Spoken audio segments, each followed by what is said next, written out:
Hello everybody, I am Musheen Sharma and welcome to the new video in the series of Himachal Administrative Services. As I've promised that my next video would be about the art of solving MCQs based examination, especially I'm talking about HS and other state services, because the fundamental rules and the basic principles apply equally to every MCQ based examination that is held in our states in particular and country in our general. So let's start.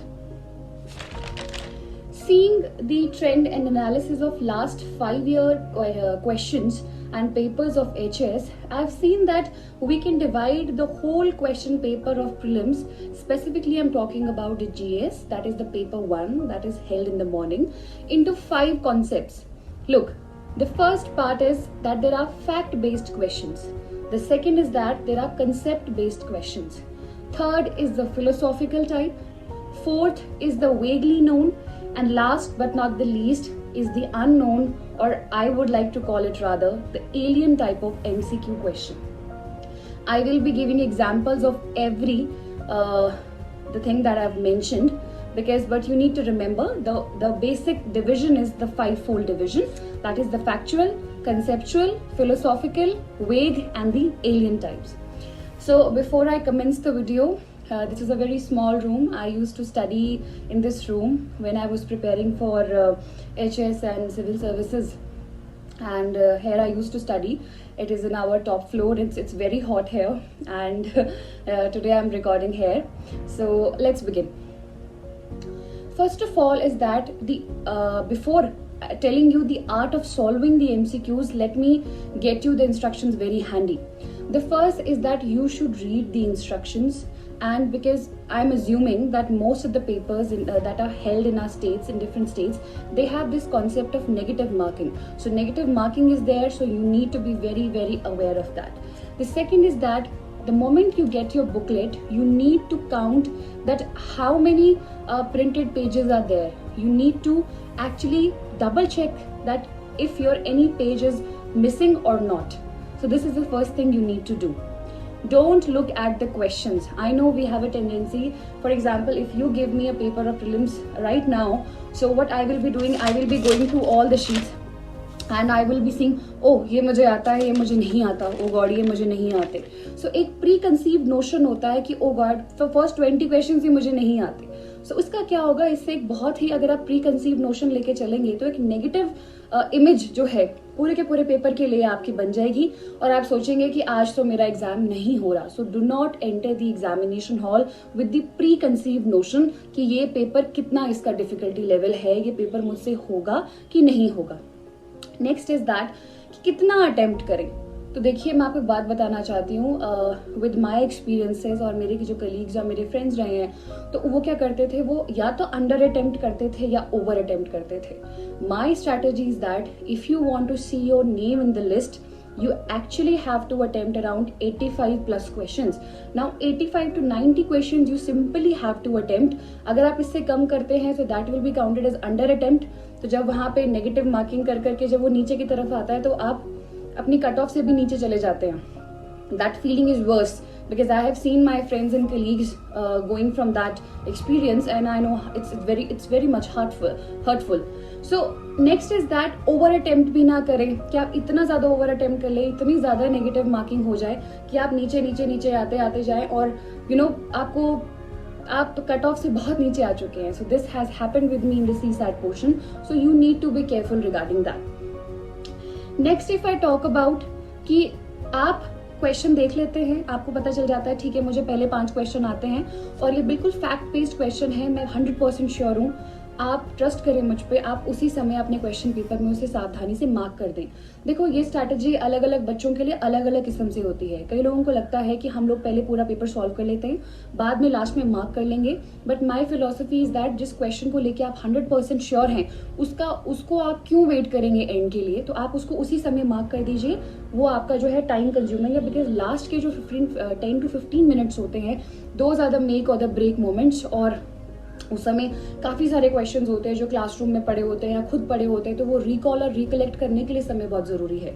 So don't waste your time on marking the MCQs at the end of your examination. तो ये बहुत ज़रा important बात है. मेरे एक friend का आपको किस्सा बताती हूँ कि उसने बहुत सारे क्वेश्चन थे, उसने पेपर पे मार्क कर लिए. उसने कहा क्वेश्चन मुझे आता था. मैंने कहा फिर क्या हो गया? Eight the and he said मैं मार्क करना ही भूल गया. सो 5 से 10 क्वेश्चन वो मार्क करना ही भूल गया जो कि उसके सही हो सकते थे और वो मेंस के पेपर में बैठ सकता था. This happened with him in civil services examination. So I am telling you with my experiences as well as my friends and colleagues experiences. Next हम बात करते हैं, जैसे मैंने आपको कहा,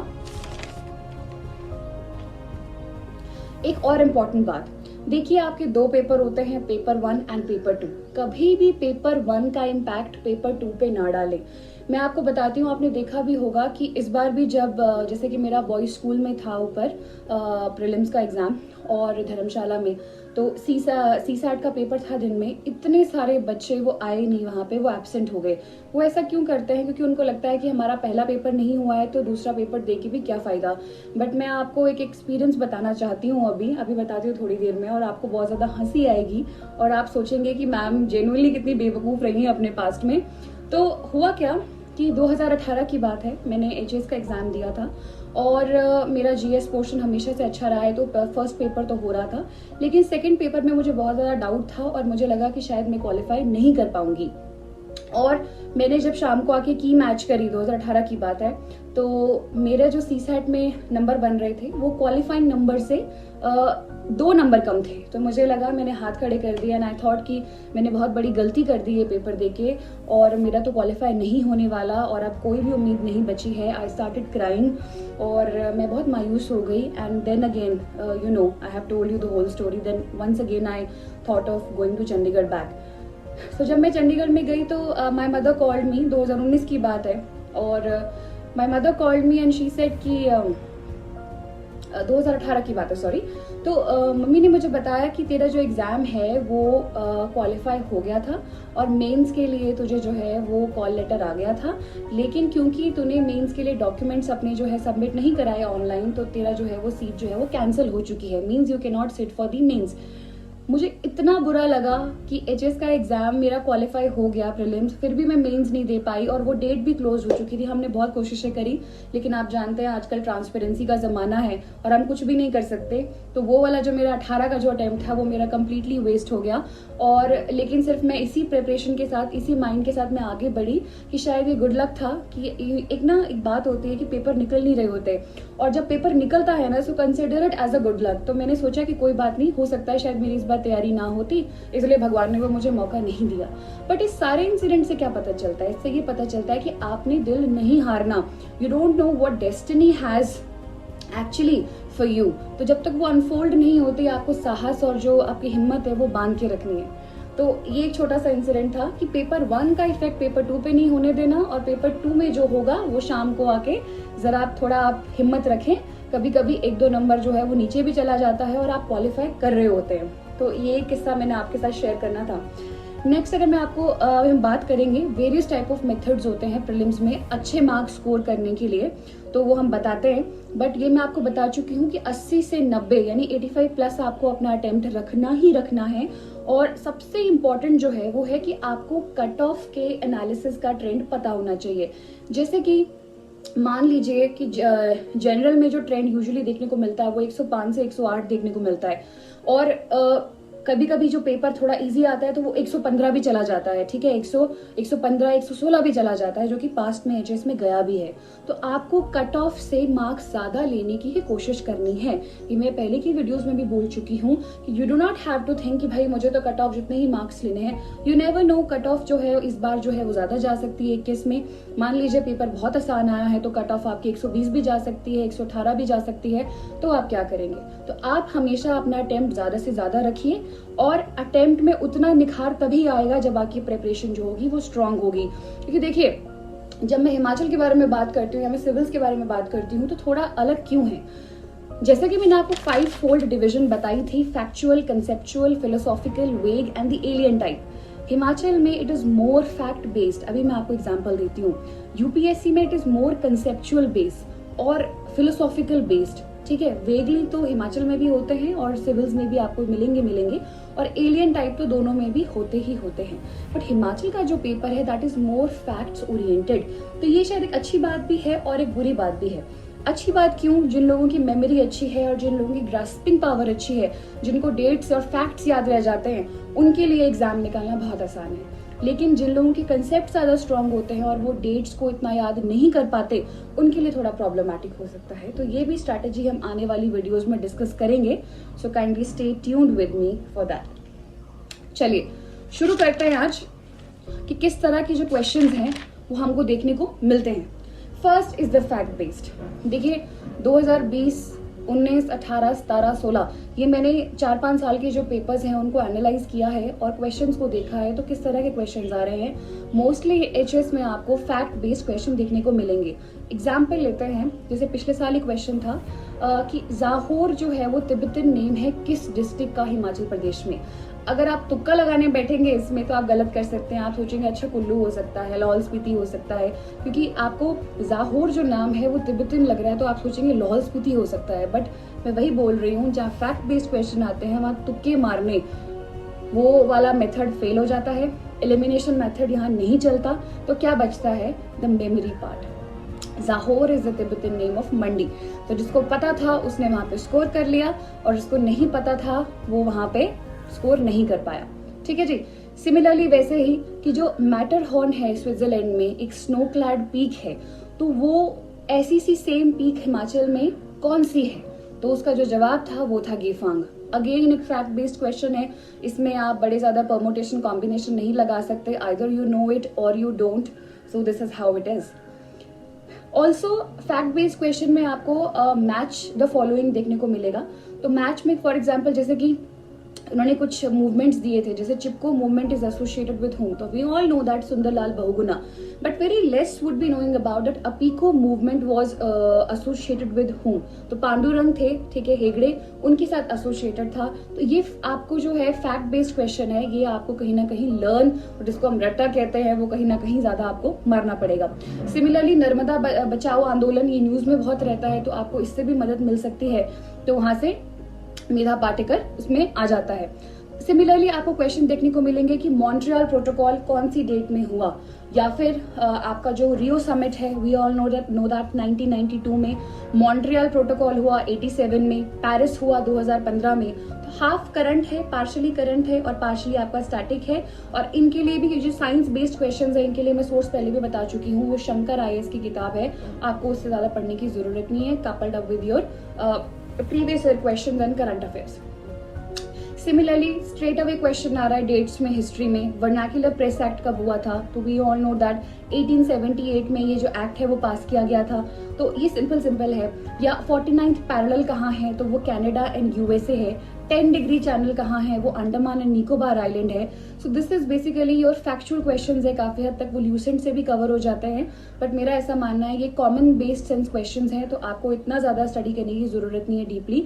कोई भी एक जनरल नॉलेज की बुक जो है, जैसे यूजुअली लूसेंट फॉलो की जाती है, आप उसको फॉलो कर सकते हैं। और जैसे कि हिमाचल में फैक्चुअल बहुत आ जाता है, जैसे कि हाइड्रो पावर पोटेंशियल भी क्वेश्चन था। तो हाइड्रो पावर पोटेंशियल हम मेंस के आंसर में भी लिखते हैं कि 27436 है।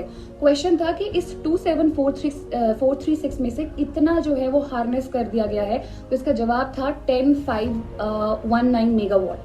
ये मैंने हेलियोस की मंथली मैगजीन में भी पढ़ा था, मैंने निधि सोनी में जब मेंस की तैयारी की थी मैंने तब भी पढ़ा था।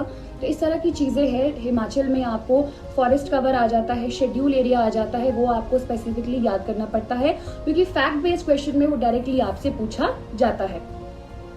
नेक्स्ट अगर मैं बात करूं तो इनके लिए हमारे जो सोर्सेज रहते हैं वो सेम रहते हैं, ठीक है। सरला पब्लिकेशंस है, चोपता की भी बुक को आप रीड कर सकते हैं। जहां से भी आपको MCQ बेस्ड क्वेश्चन किताब मिलती है आप उसको स्टडी कीजिए। हमारा एम यहाँ किसी भी किताब या किसी भी पब्लिशर को प्रमोट करना नहीं है, सिर्फ और सिर्फ पेपर निकालना है।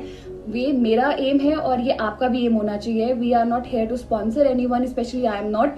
सो प्लीज जितने भी आपके MCQ बेस्ड क्वेश्चन आपको किताब मिलती है किसी भी पब्लिशर की, get a handy of that copy and start reading, ठीक है। उसके बाद नेक्स्ट मैं आपको बताना चाहती हूँ इसमें कंसेप्ट बेस्ड। जो दूसरा हमारा डिवीजन था MCQ बेस्ड के लिए था वो था कंसेप्ट बेस्ड। अब कंसेप्ट बेस्ड में क्वेश्चन पढ़िए। जैसे कि नॉन अटेनमेंट सिटीज पे क्वेश्चन आया था पिछली बार, तो ये जो है थोड़ा बहुत शंकर से इसको आइडिया मिलता है आपको कि नॉन अटेनमेंट सिटीज कौन सी हैं।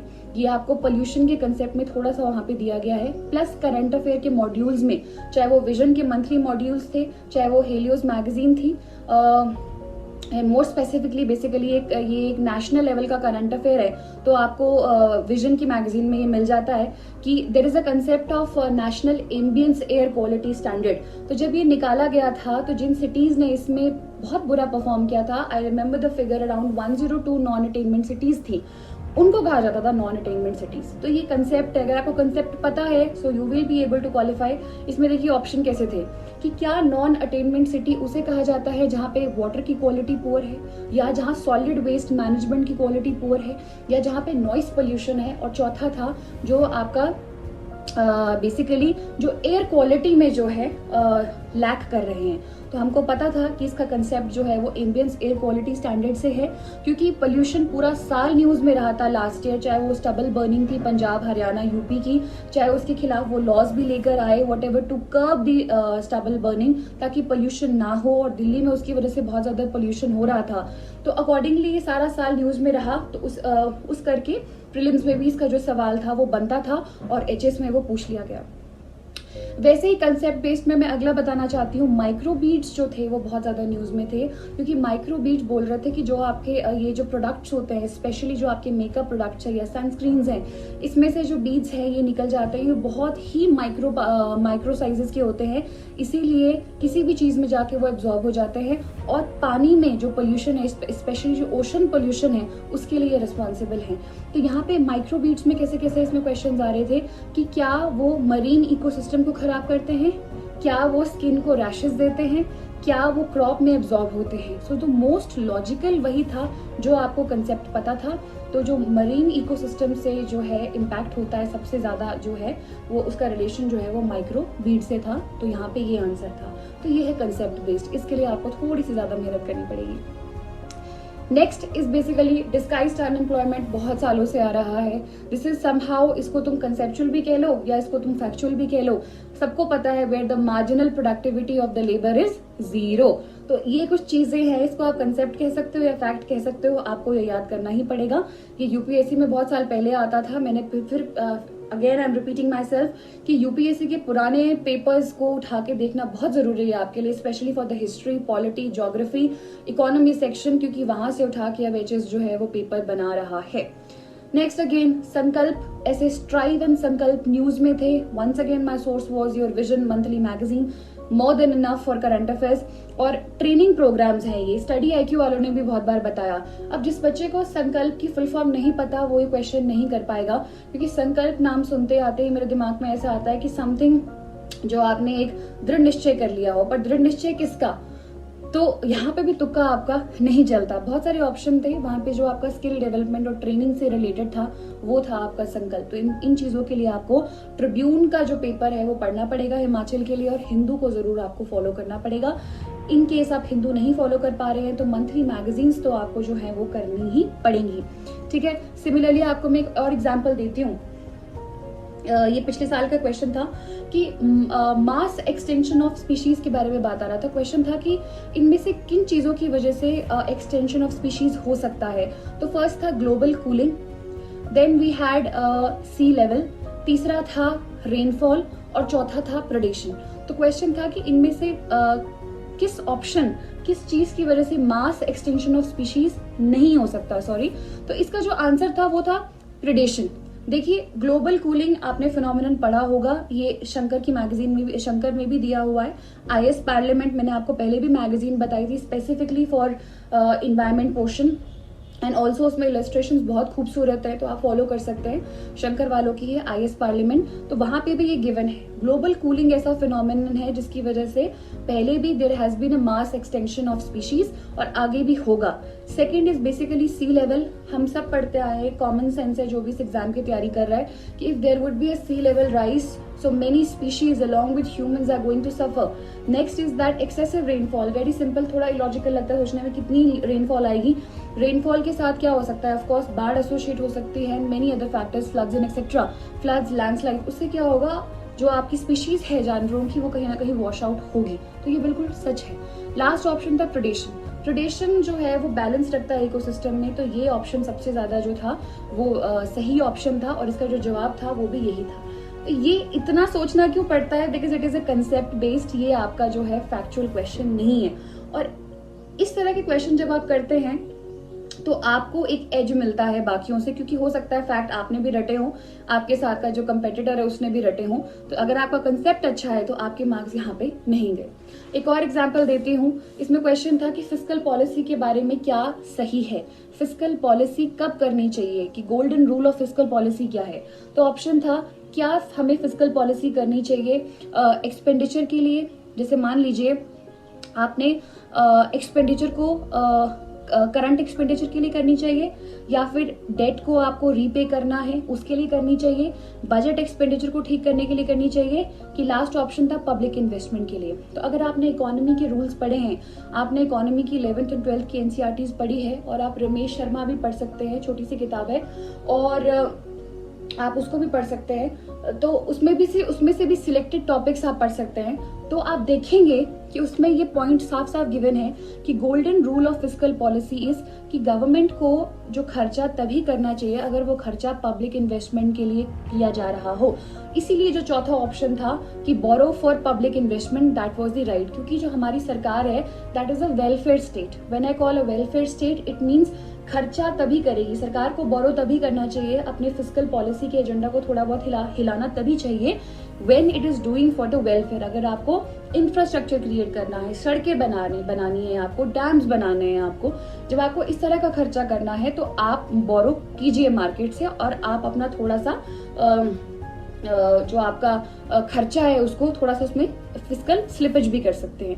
तो ये कंसेप्ट बेस्ड क्वेश्चन है, आपको सब सही लगेंगे। आपको लगेगा कि बजट भी इंपॉर्टेंट है, करंट एक्सपेंडिचर को भी ठीक है, डेट को भी रीपे करना है, बट नहीं, जब आप एक वेलफेयर स्टेट है, जब आपके कंसेप्ट क्लियर होंगे तो आप देखते ही पहचान जाएंगे कि इसका जवाब है कि पब्लिक इन्वेस्टमेंट के लिए ही बोरो करना is the golden rule of fiscal policy. Third is the philosophical type. देखो फिलोसॉफिकल टाइप अभी तक हिमाचल में मैंने ज्यादा देखे नहीं है, मैं आपको यूपीएससी से एग्जांपल देती हूँ। इसका क्वेश्चन था कि लिबर्टी क्या है, ठीक है। अब उसमें क्वेश्चन इतना सिंपल भी नहीं था, उसमें कहा था कि अकॉर्डिंग टू पॉलिटी आपके हिसाब से बेस्ट डेफिनेशन क्या है लिबर्टी की। अब क्वेश्चन ही बड़ा अजीब सा है कि एक तो पॉलिटी के हिसाब से पूछ रहे हैं और दूसरे फ्रेज में बोल रहे हैं कि आपके हिसाब से लिबर्टी की क्या डेफिनेशन है। अगर आप पुराने जमाने के थिंकर्स को देखेंगे तो उन्होंने भी लिबर्टी की डेफिनेशन जो है वो 2-3 पॉइंट से दी है कि लिबर्टी का पहला वो बोलते हैं liberty means absence of restraint, सही लगता है। दूसरा लगता है कि there should be no dictatorship, you should not be ordered, ये करो ये ना करो ऐसा करो, ठीक है। सो एब्सेंस ऑफ डिक्टेटरशिप भी लगता है। और तीसरा लगता है that there should be opportunity to develop oneself fully, ये भी है। तो इस तरह के क्वेश्चन में जब आपको लगेगा कि पहला पॉइंट भी सही है, दूसरा भी सही है, तीसरा भी सही है, चौथा भी सही है, तो आप ऐसे क्वेश्चंस में कैसे जवाब ढूंढेंगे। तो ये फिलोसॉफिकल टाइप है, it's totally dependent on you, but my advice on these type of questions would be that कि आप ऐसा जवाब ढूंढिए जो करेक्ट के बहुत ज्यादा करीब हो। तो यहाँ पे एब्सेंस ऑफ रिस्ट्रेंट सही लगता है, और दूसरा जो सबसे सही लगता है वो लगता है कि opportunity to develop oneself fully. तो इस तरह के क्वेश्चंस को जब आप ऑप्शंस को आपने चार में से 2 एलिमिनेट कर दिए, अब बचे 2, अब 2 में इतना है, तो वहां पे आप क्या स्टेप लेते हैं और क्या मार्क करते हैं, that is the beauty of your exam. And I wish state services में भी ऐसे एग्जाम आए ताकि थोड़ा सा कॉम्पिटिशन बढ़ जाता है, और जिस बच्चे का बेसिकली वहां पे close to the closest answer निकले सही आंसर के, है ना, उसको जो खुशी होती है वो मैं आपको बयान नहीं कर सकती। तो यहाँ पे इस तरह के क्वेश्चन भी आपको हो सकता है आने वाले टाइम में दिखे। नेक्स्ट इज दी वेग वन। वेग वन मैं क्यों बोलूंगी, जैसे पिछले साल क्वेश्चन था कि ओजोन की कॉन्सेंट्रेशन क्या होती है, एक जो गुड कॉन्सेंट्रेशन बोली जाती है, एक एम्बिएंट एयर में कॉन्सेंट्रेशन वो क्या है। तो of course I have been a science student, but again इतने सारे छोटे छोटे माइन्यूट फैक्ट्स भी आपने नहीं पढ़े होते। And science is something, even though उसमें से 10 से 12 क्वेश्चन हर साल आ रहे हैं, मैं एज अ साइंस स्टूडेंट मैं थोड़ा सा उसको उस पॉइंट में रखती हूँ कि ठीक है मैं इसको सॉल्व कर लूंगी। तो ये क्वेश्चन था कि ओजोन की कॉन्सेंट्रेशन क्या होनी चाहिए। तो इसमें ऑप्शन थे 0.06 ppm, 0.18 ppm, 0.15 ppm। तो यहाँ पे जवाब था 0.06 ppm। तो अगेन मैंने ऐसे क्वेश्चन को अटेम्प्ट नहीं किया क्योंकि मैं श्योर भी नहीं थी और मुझे लगा ये बहुत वेग प्रकार का क्वेश्चन है। एक वेग प्रकार का क्वेश्चन HPPSC ने ही फिर स्क्रैप कर दिया। मैं आपको बताती हूँ। क्वेश्चन था पिछले से पिछले साल कि अगर डैम्स और रिजर्वायर्स बिल्ड किए जाते हैं तो उससे क्या इम्पैक्ट देखने को मिलता है।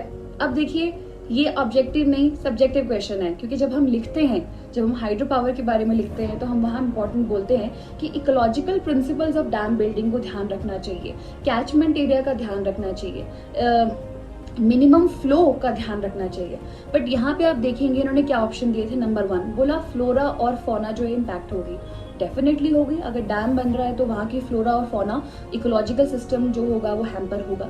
दूसरा, रेजर्वायर इंड्यूस्ड सिस्मिसिटी होगी। अब ये एक पॉइंट है, जिसने एनसीईआरटीज पढ़ी है ज्योग्राफी की उसको ये पॉइंट पता है कि व्हाट इज रेजर्वायर इंड्यूस्ड सिस्मिसिटी। जिस भी एरिया में डैम्स बनते हैं या इस तरह के इंफ्रास्ट्रक्चर बनते हैं तो वहाँ का एरिया वल्नरेबल हो जाता है सिस्मिसिटी को, मतलब वहाँ पे अर्थक्वेक्स आ सकते हैं, उसे कहा जाता है रेजर्वायर इंड्यूस्ड सिस्मिसिटी। डेफिनेटली होगा। तीसरा, अगर मैं बात करूँ यहाँ पे कि जो वाटर बॉर्न डिजीजेस होंगे, हाँ हो सकते हैं, they could be possibility. Desertification भी हो सकता है, लॉन्ग टर्म इम्पैक्ट। तो इस तरह में जब आप एक भी सही नहीं बता पाते तो आप वहाँ पे बेसिकली इसको HPPSC ने ही स्क्रैप कर दिया, क्योंकि यहाँ पे कोई भी जो बेस्ट आंसर है वो निकल के नहीं आता। तो ऐसे क्वेश्चन से आपने डरना नहीं है, आपने बस ये सोच लेना है कि अगर मेरे को समझ नहीं आ रहा है, मुझे अपनी तैयारी पे पूरा भरोसा है, तो हो सकता है ये क्वेश्चन स्क्रैप हो जाए। ट्रस्ट मी, अगर आप थोड़े पक्के खिलाड़ी हो जाएंगे 2-3 सालों में, आपको खुद को पता चल जाएगा कि ये तो HPPSC जो है स्क्रैप करने वाली है। सो माई लास्ट जो आता है that is basically the unknown और द एलियन टाइप, जिसका कुछ पता ही नहीं है। एग्जाम्पल देती हूँ। 2018 का क्वेश्चन था कि इंडियन कैपिटलिज्म को धर्मशाला कैपिटलिज्म किसने कहा। मैं पिछले 3-4 साल से प्रिपेयर कर रही हूँ, मैंने ना कभी ये चीज पढ़ी है, and that should be fine with you as well. देखिए, पूरे के पूरे पेपर में सब कुछ आना किसी भी पॉसिबिलिटी नहीं है, वो तभी हो सकता है अगर आपने खुद पेपर बनाया है। तो बीइंग अ ह्यूमन हमें सिर्फ और सिर्फ कट ऑफ को क्रॉस करना है अच्छे मार्जिन से, और इस तरह के क्वेश्चन को इग्नोर करना है। Just give it a smile, ओ मुझे नहीं आता, क्योंकि आप तुक्का मारेंगे, आप चांसेस है 90% चांसेस है you gonna get it wrong. So इसका जवाब था राजकृष्ण। मुझे नहीं पता था, जब HP जनरल स्टडीज वालों ने जब इसकी आंसर्स वगैरह निकाले तो मुझे पता चला कि अच्छा ठीक है। देखो, यहाँ से मैं लेसन लेती हूँ, मैं यहाँ से इस क्वेश्चन को इग्नोर नहीं करती। मुझे आज के बाद पता चल गया है कि राजकृष्ण ने ये टर्म दी थी धर्मशाला कैपिटल वाली। So this is how your perception should be about these alien type of questions. No need to attempt, गलती कर सकते हैं आप। एक जो हम थोड़ा सा इसमें करंट के बारे में भी बात कर लेते हैं कि एनालिसिस में करंट में किस प्रकार के क्वेश्चंस आ रहे हैं। तो करंट में भी बहुत फैक्ट बेस्ड क्वेश्चन आ रहे हैं, कोई बहुत आपसे डीपली नहीं पूछा जा रहा। जैसे कि कावेरी डिस्प्यूट पे क्वेश्चन था 2 साल पहले, कौन कौन सी पार्टीज इन्वॉल्व है। Anyone who has red Hindu, even if they didn't have read Hindu और Tribune, even if they be scrolling through Instagram पे इतनी इंफॉर्मेशन आ जाती है कि भाई Tamil Nadu, Karnataka, Kerala, Puducherry, these were the parties who were involved in your Kaveri dispute. So this is how you attempt question. तुम्हें पता है करंट अफेयर्स के लिए तुम्हें स्पेसिफिकली पढ़ने की जरूरत नहीं है, अगर आपकी आंख और कान खुले हुए हैं, ठीक है जी। देन अपॉइंटमेंट में, ये मैंने आपको फर्स्ट उसमें वीडियो में भी बताया था, अपॉइंटमेंट जैसे कि उस समय कंपटीशन कमीशन ऑफ इंडिया के जो चेयरपर्सन है वो हुए थे, या 3 साल पहले इसरो के चेयरमैन पे क्वेश्चन आ गया था, UPSC के चेयरमैन पे क्वेश्चन आ गया था 2 साल पहले। तो direct questions, source is your study IQ। Nobel prizes 2018 का क्वेश्चन आया था, 19 में भी क्वेश्चन आया था किसको मिला है केमिस्ट्री में, तो उस समय जो थे न्यूज में वो आपको लर्न करने ही पड़ेंगे। फिर हिमाचल के करंट अफेयर्स के बारे में बात करूं तो सिंपल उस समय क्वेश्चन में था कि हिमाचल में एमू ब्रीडिंग सेंटर जो है वो कहाँ खुलने वाला है, तो ये ऊना में खुलने वाला है। My sources again were Helios monthly magazine, और GK स्टडी का चैनल आता है यूट्यूब पे। खाते पीते जब भी समय लगता है कान में ईयरफोन्स डालो और सुनते रहो, कुछ ना कुछ दिमाग में पड़ जाता है, अच्छा एमू है तो एमू को लार्ज स्पेस चाहिए चलने के लिए, तो हिमाचल में खुला खुला स्पेस कहाँ है, बढ़िया जो है वो ग्रासलैंड लाइक टोपोग्राफी कहाँ पे है, तो ऑफकोर्स ऊना में है। तो इस तरह से आप रटा मार सकते हो। इमेजिन एमू एक्चुअली हम्पिंग इन ऊना, हंसी भी आएगी और फैक्ट भी याद हो जाएगा।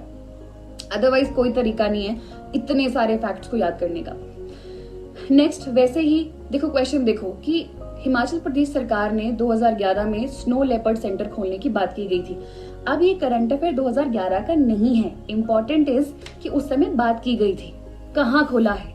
तो इसका जवाब था किब्बर, लाहौल स्पीति में। तो इस तरह के पॉइंट है, ये करंट अफेयर भी है, इसको तुम स्टैटिक भी मान सकते हो कि ये करंट अफेयर बहुत पुराना है, ठीक है, इट्स नो मोर करंट।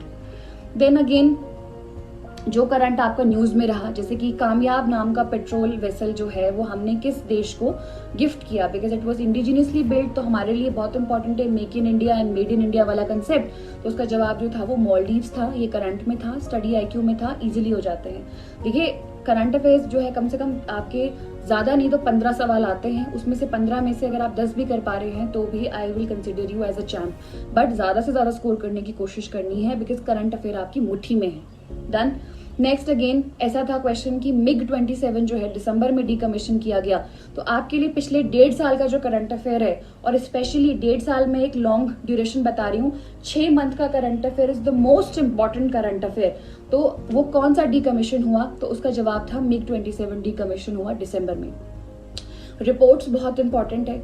अब रिपोर्ट्स में मैं आपको 2 एग्जाम्पल देती हूँ। एक है कि 2018 में ये पेपर क्वेश्चन आया था कि 2017 की ग्लोबल न्यूट्रिशन रिपोर्ट में कितने प्रतिशत महिलाएं जो हैं वो अनिमिक हैं। ये जब मैं अपना मेंस का आंसर भी लिखती हूँ ना तो भी मुझे याद रहता है, तो मैं वहाँ लिखती हूँ 51%। क्यों? क्योंकि मैंने ये पढ़ा था। अब कहाँ पढ़ा था? सेम सोर्सेज है, विजन की मैगजीन है, हेलियोस की मैगजीन है, स्टडी IQ है, तो वहाँ पे ये लिखा हुआ था 51% महिलाएं जो है वो अनिमिक है। तो मेरा आंसर सही निकला। नेक्स्ट वॉज, एक और एग्जाम्पल देती हूँ कि डे और थीम्स भी बहुत इंपॉर्टेंट है। आपने देखा होगा कि international rural women day celebrate करने की बात की गई थी बजट और सर्वे दोनों में। तो उसका जवाब था 15 अक्टूबर।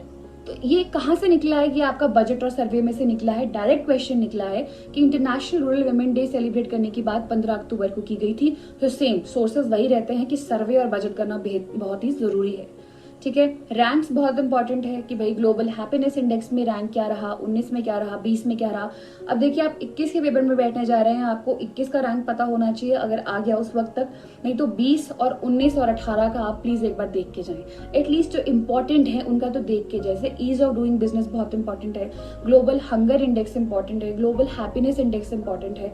इनके कम से कम 2 से 3 साल के रैंक आपको जरूर पता होने चाहिए, ठीक है। ये था हमारा 5 फोल्ड डिवीजन। और थोड़ा सा करंट में हम अगर मैं देख रही थी क्या एनालिसिस और क्या ट्रेंड रहा है। एक हम यहाँ पे जरा बात करते हैं कुछ जनरल चीजों की। वो ये है कि आपने जब पढ़ना है अपनी पूरी की पूरी स्ट्रैटेजी को, आपने PhD नहीं करनी है।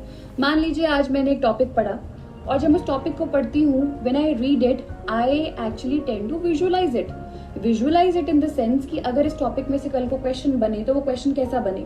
जिस दिन एक एस्पिरेंट इस तरह का विजुअलाइजेशन करना शुरू कर देता है, ट्रस्ट मी, आप MCQ में कभी फेल हो ही नहीं सकते। MCQ सॉल्व करना आपके जो बोलते हैं ना, मतलब यूं चुटकियों वाला काम हो जाएगा। And most important thing that solving MCQ is more important than studying, especially when prelims is approaching। देखिए अगर मेंस होता तो बुक्स, मुझे आप बहुत सारी बुक्स दे दीजिए, लेकिन अगर प्रीलिम्स है तो मुझे एक्चुअल में किसी बुक की भी जरूरत नहीं है। The only thing I need to do is solve as many as mock test as I can. अब या मॉक टेस्ट मैं ऑनलाइन खरीद लूं या ऑलरेडी मेरे पास जो पड़े हुए हैं, चाहे वो प्रीवियस ईयर क्वेश्चन पड़े हैं hpgeneralstudies.com पे, मैं वो कर लूंगी, या जो करंट जो मुझे स्टडी IQ से देखने को मिल रहा है मैं उसके नोट्स बना लूंगी, ताकि मैं उसको हर हफ्ते के हफ्ते में एक बार रिवाइज कर लूं, क्योंकि फैक्ट्स एकदम से आपको याद नहीं रहते, ठीक है। तो जितने ज्यादा MCQs मैं सॉल्व कर सकती हूँ, आपको बेसिकली एक नशा होना चाहिए। आई रिमेम्बर जब मैं कोचिंग सेंटर में थी तो हम लोगों को लगभग कितने, आप मानेंगे नहीं, जब प्रीलिम्स आना होता था तो हम एक दिन में 100 क्वेश्चन को सॉल्व करते थे। सो 3-4 महीने में आप खुद ही अंदाजा लगा लीजिए हम कितने क्वेश्चंस को सॉल्व कर बैठे थे, और पता भी नहीं चलता था। वो इतनी आदत पड़ चुकी थी और इतना मजा आता था क्वेश्चंस को सॉल्व करने में। तो उस तरह का पैशन तभी आप में बनेगा जब आप रोज प्रैक्टिस करेंगे। और सबसे बड़ी बात है कि डरना नहीं है। अगर आप मॉक टेस्ट भी दे रहे हैं तो भी आपको नहीं डरना। अगर आप कोई क्वेश्चन गलत करते हैं, आपका जो स्ट्रैटेजी होनी चाहिए वो ये होनी चाहिए कि this is the last time I am committing this mistake. आज के बाद मुझे ये प्रीलिम्स या ये जो क्वेश्चन है मुझे पता है। तो इस तरह की अप्रोच के साथ जब आप चलेंगे तो आपको फेलियर महसूस नहीं होगा। नेक्स्ट अगर मैं आपको अटेम्प्ट करने की बात करूं तो आपके पास ऑफ कोर्स लगभग 2 घंटे होते हैं पेपर करने के लिए। तो आप 1 घंटे में कम से कम अपनी स्पीड इतनी रखिए कि आप 55 से 60 क्वेश्चंस जो हैं वो कर चुके हैं।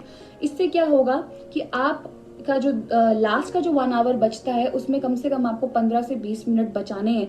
15 to 20 मिनट्स आपको बचाने हैं, क्योंकि आपने एक बार तो ये देखना है कि मैंने ढंग से जो क्वेश्चन आते थे उनको मार्क कर लिया है कि नहीं कर लिया है। फिर उसके बाद आप ये देखें मेरे कौन से क्वेश्चन रह गए हैं। आपको मैं अब यहाँ स्ट्रैटेजी बताती हूँ किस तरह से वो क्वेश्चन करने हैं और क्या उसमें जो है पॉइंट रहता है। फिर आप ये देखिए कि ऐसा कोई क्वेश्चन तो नहीं है जिसको मैंने क्वेश्चन पेपर पे हाँ कर दिया है कि हाँ ये मैंने टिक है, लेकिन मैंने अपनी आंसर शीट पे उसको मार्क नहीं किया। ये भी आपको देखना बहुत जरूरी है। तो लास्ट का जो मोमेंट होते हैं 15 से 20 मिनट, वो आपको बिल्कुल अपनी चीज को फिनिशिंग देने के लिए पेपर को रखना ही पड़ेगा। Let's talk about few methods. First method is the elimination method. देखिए इस बारे में बहुत सारे लोगों ने, टॉपर्स ने, एस्पिरेंट्स अपनी बात की है, लेकिन एलिमिनेशन मेथड जो है वो हिमाचल के केस में थोड़ा सा कम जो है यूज होता है, क्योंकि यहाँ पे यूजुअली फैक्चुअल बेस्ड क्वेश्चंस रहते हैं तो यहाँ पे इतने नहीं आते। Next is that the introspection and recall. देखिए इंट्रोस्पेक्शन और रिकॉल का क्या है। इंट्रोस्पेक्शन रिकॉल का मतलब है कभी ऐसा होता है कोई क्वेश्चन, स्पेसिफिकली मैं हिस्ट्री के बारे में बात करूं, कोई क्वेश्चन मैंने क्लास में पढ़ा था कभी और वो मुझे पेपर देखते ही मैंने वो क्वेश्चन देखा और मुझे याद नहीं आया। इसका मतलब ये नहीं कि मुझे वो याद आएगा ही नहीं। आप उस क्वेश्चन को उस समय छोड़ दीजिए।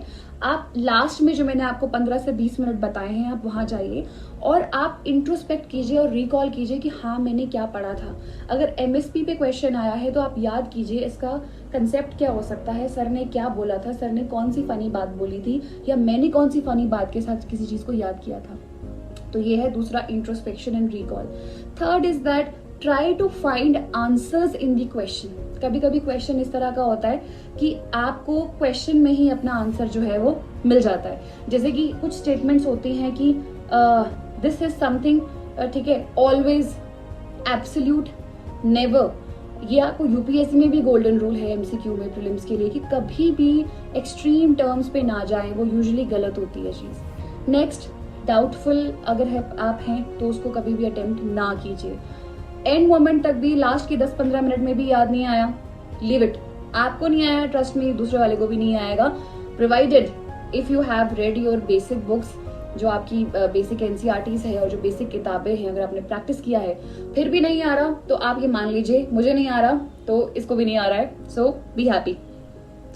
Next, you need to focus on the language of the question. जैसे कि मैंने आपको एग्जाम्पल दिया पीछे फिलोसॉफिकल टाइप में, what is liberty. Question is, according to polity, what do you consider is the best definition of liberty?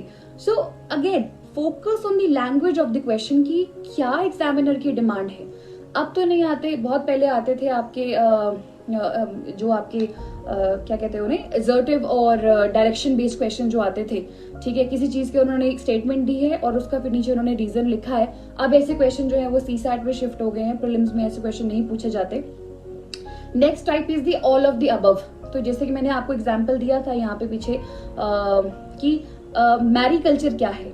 तो mariculture में इसमें कुछ पॉइंट्स दिए थे कि what is mariculture. First is that it is a branch of aquaculture. हाँ सही लगता है यार, मरीन है, एक्वा है, वाटर से रिलेटेड है, सही लगता है पहला स्टेटमेंट।